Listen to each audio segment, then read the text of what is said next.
സിംഹമാണ് എന്റെ രാജ്യത്തേക്ക് വന്നത്. അയ്യോ അപ്പു, ഓടിവായോ, ഈ സിംഹം നമ്മളെ തിന്നുമോ? ഇല്ല കുഞ്ഞുപെണ്ണെ, ഞാനിപ്പോൾ ആരെയും ഉപദ്രവിക്കാറില്ല.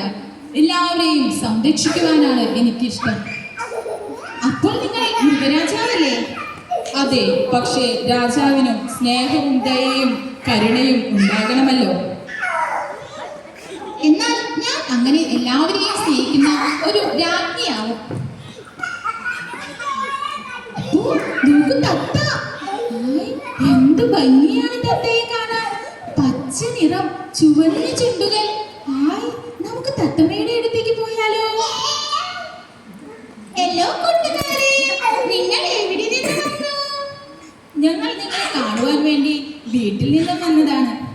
കൂട്ടുകാരെ, നിങ്ങൾ എല്ലാവരോടും സ്നേഹത്തോടെയും ബഹുമാനത്തോടെയും പെരുമാറണം. മൃഗങ്ങളെയും പ്രകൃതിയെയും സംരക്ഷിക്കണം. നല്ല കുട്ടികളാകണം.